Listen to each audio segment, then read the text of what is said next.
Hello, welcome back to our Facebook Live, YouTube Live, whatever you want to call it, our playoff recap preview videos that we did during the playoffs of football, baseball, basketball, softball. Still on football season though right now, so we're going to hop into the quarterfinal previews here in a minute. But first, we're going to start with round two and those games.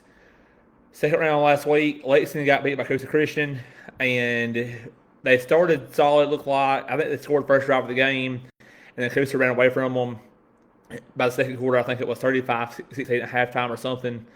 And then in the 3A game, Carpet County Gordo, Carpet County started out really hot with Gordo. They were, I think, tied at halftime or tied the second quarter. And then Gordo ran away in the second half, trying to find the numbers on that game that I had the other night for that game to give a score at some point. I can't find it right now. But Carpet County went down to Gordo, one of the toughest places to play in Alabama. It's right outside Tuscaloosa. Really solid program, both solid programs. And one of those games where they hadn't met until then, it was kind of odd that nobody had thought that. Yeah, first quarter, Carpet County led 15-14, took the opening kickoff back for a touchdown. And then second quarter, Gordo got to 30 in the second quarter. So at halftime was 30-22, 30-23, my bad. Gordo led 30-23 at half. Third quarter, it was 36-29 at the end of the third. So Carpet County was in it till the fourth quarter, down 13 with 11 minutes to go in the game, and couldn't push through to get a tie score. But for Carpet County, though, really good season for them. Their best offensive season, I think, ever maybe. I know it was the best of 10 games. It may be the best ever. I knew if they could go down and score in the 40s and 50s, they'd have a good chance of winning. If not, I thought it would be tough. But in 3A for the winners now, Mars Hill moved to 12-0 against Winfield, 42-6. Hudson Higgins had 212 yards rushing, career high. Kind of odd that his career high is 212 yards. I thought he had more rushing yards in a game before that. But he's going to UAB next season to play UAB football. And Jackson Penn also played. I think he had under 100 yards rushing or just over 100. Not entirely sure which number he had. Trying to find it. Anyway, yeah, Jackson Penn, 89 yards rushing, 2 touchdowns on 10 rushes. So for Jackson Penn, a good game returning from injury from last week. And they get Geraldine coming up next. Geraldine's really good. They are a one-loss team, and that lost to a 5A Boaz team who went to the first round playoffs and lost to Russellville by like 1 or 2, I think.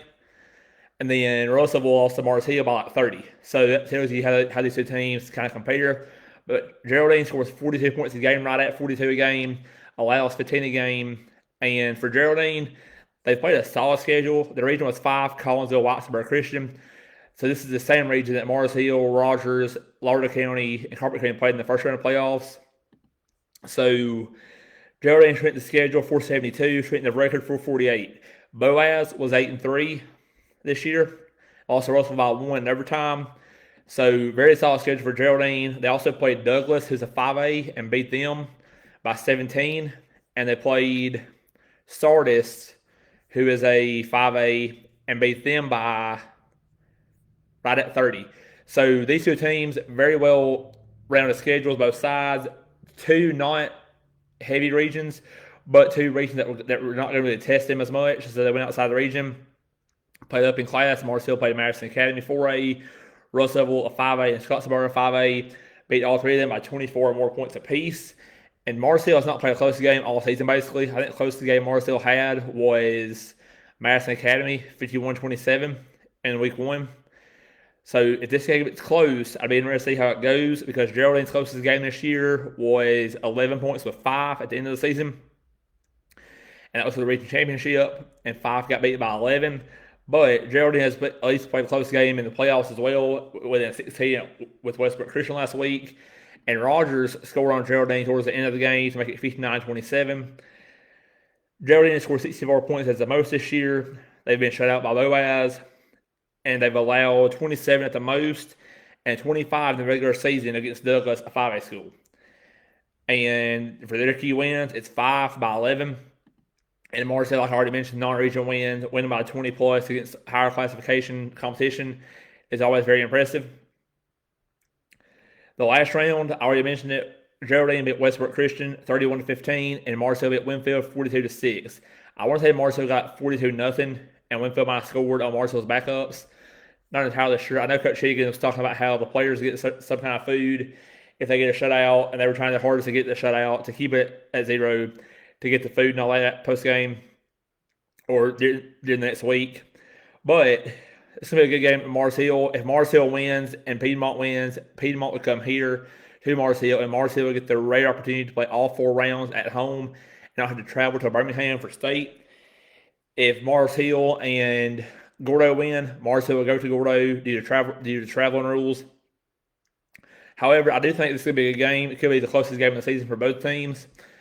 I think it could be one of those games that gets in the 40s or it stays down to the 20s. Mars Hill last year in the playoffs rolled through the first 2 rounds and then got to round 3 and scored 28 against Winfield and then 49 against Piedmont. They played second round playoffs last year at Geraldine. Mars Hill won 27-21. I think that was a late game score to put Mars Hill up. So I do think Mars Hill trailed a little bit. And Mars Hill had Hudson last year. Jackson was injured last season in the playoffs. So they've played before. They've played, I think, 3 times total. No, twice. Only twice. So this is the 3rd meeting. They have split the meetings. This is the first time coming to Florence for Geraldine, though, I think, for Mars Hill. So it should be a good one at Mars Hill this Friday. Moving on to 4A now. And this is going to be a game probably as good as last week was. If it is half as good as last week's game in 4A was, it should be fun. Anniston at Deshler. So Anniston coming to Deshler at 12-0 versus 11-1 Deshler. Deshler's lone loss with West Morgan. Anniston has no losses yet with a 488 strength the schedule and strength the record. Deshler strength the schedule 541 and a 504 strength the record now after beating Hamilton. Deshler's two of the last 3 opponents for Deshler have been a combined 22-2 in Hamilton and West Morgan. And both those games are decided by 1 score for Deshler. So very tough schedule Deshler played this year in region and out of region. Before playoffs, they played Hatton, of course, within 7, Russell within 1 point, Hamilton within 1 point, Brooks within 14 points. And aside from that, they rolled basically everybody else.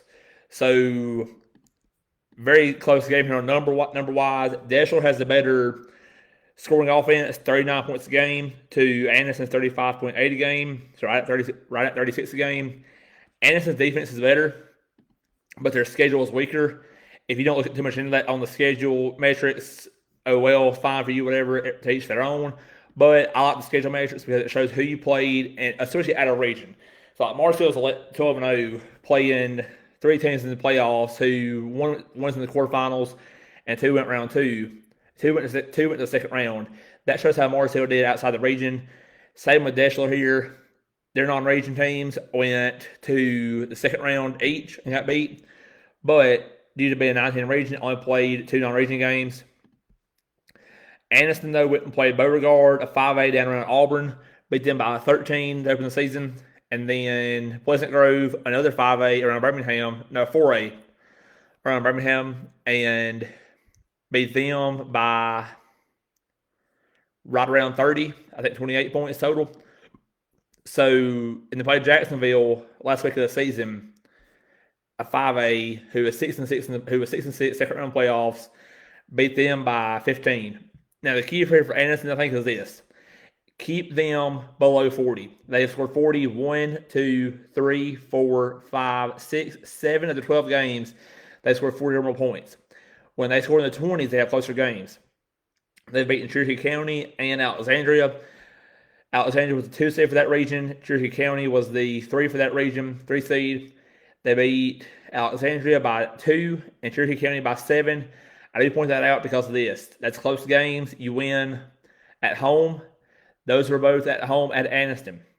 Their closest away game was Beauregard and Jacksonville by 13 with Beauregard and 15 with Jacksonville. They have not been on the road since that Jacksonville game. And on top of that, they've only had two road games since September 19th, at Etowah and at Jacksonville. So for Anniston, it's the first time they've been on a bus for a long way in a long time. Never know how it's gonna affect the team. I think that's one of the biggest indicators of home field advantage in the playoffs in high school is the bus ride to playoff games. If it's an hour, if it's 3 hours, 2 hours, how do you manage your team getting on and off the bus and keeping them moving? I know most teams will go eat somewhere halfway and maybe contact the school to walk through somewhere on the field halfway or so. That way they can get out and move a little bit instead of being cramped up on a bus all day. Because if you've ever had a road trip on a day, you know how cramped it gets in a car all day, let alone a bus with 60-something kids or however many kids. So for Anniston, though, they scored 51 points at the most this year against White Plains. And then Deshler's most this year is 58 against Danville. Fewest points scored, Anniston scored 18 on Jacksonville. Deshler's fewest scored is 7. And last week, Madison Academy went to Anniston and lost 44-12. So this is the Region 6. This is that region around Oxford, Jacksonville, Alabama, around I-20 towards the Georgia line. And for Deshler, really good win last week against Hamilton. I say they stole the game because the way it ended, it kind of felt like Deshler was playing from behind the whole night to the fourth quarter, and then players made plays, and it got to overtime where Hamilton was driving, and we all thought they might go for 2 to go for the win. I had somebody text me they might go for 2 in the win here if they could get the touchdown in regulation. They got the touchdown, and I was looking at the coaches right away across the field, sitting there holding up one finger or 2 fingers. Could not see really well because it's so far across the field, but they were holding up one. I could see the kicker come on the field to kick the extra point and got overtime. Deshler in overtime lost the coin toss, so Hamilton elected to play defense, and Deshler chose the opposite end of the field as regulation ended on. I think in part due to all the horns and noise being not as much on that side of the field. Hamilton had a really good setup and home field advantage. They had horns everywhere, and the way their field is set up, you had the Hamilton Fieldhouse is on this side, I think, and Deshler's on this side. So Deshler played to their Fieldhouse side because on Hamilton Fieldhouse side, you had a big hill that went up the side also. So you had the bleachers, and then you had a big hill that went up. People had lawn chairs sitting out and all that, and people were loud. It was loud all night, both sides. Really good game, both sides. It's a shame one of them had to lose, and it was playoffs, and it was only round 2. It felt like a 4th-round game or a 3rd-round game at least. But Deshler pulled through, blocked the extra point. And I actually had to read on this earlier in the game. I noticed their punts for Hamilton were either slow to get off the punts, or Deshler was getting through the line to get to the punts. So I knew that happened right away. I was like, Deshler's going to get a punt tonight and block it or something. Did not expect to block the extra point. I expected to block punt, touchdown off a block punt or whatever, or a big field position switch on a block punt, but it was a blocked extra point. They got to push up the middle or off the end. I still don't know who blocked it. I watched the clip about 4 or 5 times, and I still can't tell you who blocked the kick. I've heard a couple of different names. I've heard the head blocked it. I've heard the hand blocked it. And I still can't tell you who blocked it to this day. So it's going to be a fun game at Deshler, though, on Friday. 3rd-round game. First time Deshler's hosting a 3rd-round game since 2007. And that was the year they went to state, I think, maybe. I can check that real quick. 2007. Well, we're on the wrong tab. 2007, Deshler went to, yes, they went to state, lost to Central Tuscaloosa in 2007. And Deshler, this will be the last home game regardless of how Friday night goes. If they win, they'll go to either Plainview or Good Hope. Plainview is in Rainsville around 5, and then Good Hope is around Coleman, like right below Coleman. But they've played a couple of times in the playoffs so far. I think this is their 4th meeting all time. Yeah, this is their 4th meeting all time with Anniston. And 3 of the 4 are in the third round. They will have one first-round meeting. And I think all 4 meetings are also since 2010, yes. So all 4 meetings with Anniston are since 2010. Very recent history with these two. Should be a fun one. But moving on to Muscle Shoals here at 1450. It's a 1450 mark. Moving on to Muscle Shoals. And Muscle Shoals, for the second straight year, slayed the champions of 6A. Last year it was Clay Chalkville in the second round. This year it was Parker in the second round. I think this year was at home versus last year on the road. No, both years were at home. But Muscle Shoals got over the Parker hump from last year, beat Parker by 3 at home. Muscle Shoals faced some adversity here for the first time in a couple weeks. They had played Jasper and Hartselle to close the games in the first half, and then second half shutouts. Same story here. Parker was up 14-10, no, 14-7 at one point, I think maybe, or 14-14 at some point in the game. Muscle Shoals kicker George Garcia, hope I got that right, hit a field goal in the third or fourth quarter to put Muscle Shoals ahead, 17-14. And I was watching this finish on my phone while I was at Hamilton. While I was at the Deshler game. Parker had a failed Hail Mary that was not complete to survive for Muscle Shoals to survive Parker. And so Muscle Shoals gets to go to Mountain Brook. Mountain Brook pulled the upset over Fort Payne last week. Had Fort Payne won, they would have came to Muscle Shoals, but Mountain Brook won. So because of travel rules, Muscle Shoals goes to Mountain Brook. Mountain Brook is good. They have played a 512 Trenton schedule. No, 582 Trenton schedule, my bad. 512 is Muscle Shoals Trenton schedule. Mountain Brook's 582. Trenton, their record. Muscle Shoals 512. They're undefeated. To Mountain Brook, 515. Points per game. Muscle Shoals is better by a touchdown offensively on points per game. 35.7 a game to 28.7 for Mountain Brook. The defense is separated by 10 points a game.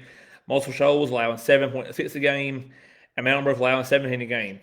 But for Mountain Brook, the key here is this. They have won some games they should have lost possibly, or that if they lost, it could have affected other seasons in other ways.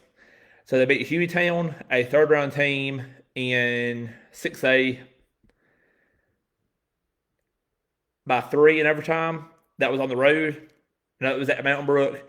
Then they beat Homewood at Homewood by 1. Now, remember, this is the rivalry week where most teams are off or playing rival games. Homewood lost by 1 to Mountain Brook at Homewood. And then Mountain Brook has also lost some games they probably should have lost. Lost to Pell City by 7. Pell City finished the season 7-4 as a 4 seed. And then Clay Chalkville 49-0. And Parker 27-11 all over Mountain Brook. So they have a common opponent. Parker is a common opponent for both of these teams. Both of these teams. Mountain Brook lost by 18, lost by 16 to Parker. Muscle Shoals beat Parker by 3, so whatever that's worth.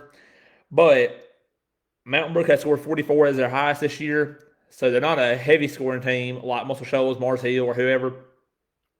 They also play in 6A football around Birmingham, where it's recruits everywhere, every night. You're possibly playing a guy going to Auburn, Bama, LSU, Tennessee, or wherever every week.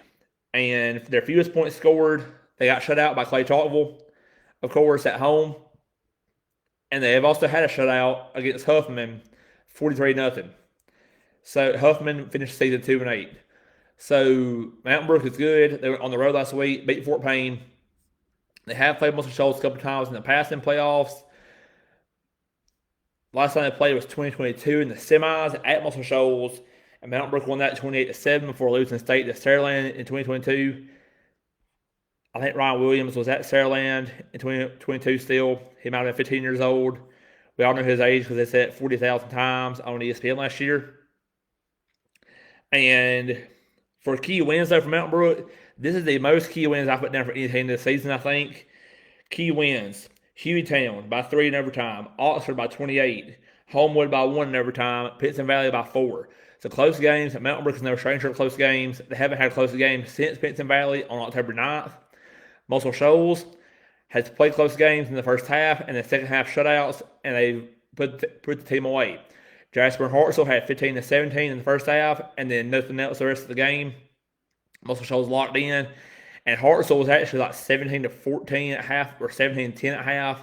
Muscle Shoals locked in and locked them down. And Parker last week, the defense came through again, 17-14. Hopefully the offense can get going some. This week at Mountain Brook, and Muscle Shoals can kind of cruise to a win. If Muscle Shoals wins, they will be at home if Clay Chalkville wins, which everybody expects Clay Chalkville to win. If not, I think Homewood also comes to most Shoals possibly. Trying to pull the tab. Yes, Homewood has traveled once. Most Shoals traveled once. They're both region champions. And the rules say if they have equal travel and equal seed, like both one seeds, both two seeds, or whatever, it comes into the bracket line of being on top or bottom of the bracket. This is where the most Shoals Hartsville game was so big and important, to be on the top line of the bracket versus the bottom of the bracket. Home was on the bottom of the bracket, most Shoals on top of the bracket. So if most Shoals wins, they'll be at home regardless on semifinal Friday or Black Friday, whatever you want to call it. It's going to be a fun game though. This is right at Mountain Brook. Mountain Brook is on the east side of Birmingham, if I'm right. So if you're going to that, east side of Birmingham. And that's about all I have. Mountain Brook last week beat Fort Payne 35-28. Last week, Parker lost to Shoals 17-14. Run through the games one more time. This week, Geraldine at Mars Hill, Anniston at Deshler, and Muscle Shoals at Mountain Brook. All this Friday, barring weather or some unforeseen circumstance to move the games. But I'm pretty sure all the games are going to stay on Friday because I think the weather's going to be good again, which is ironic. But we will see y'all next weekend. If we have any winners from this weekend, we will see y'all next weekend. Thank y'all.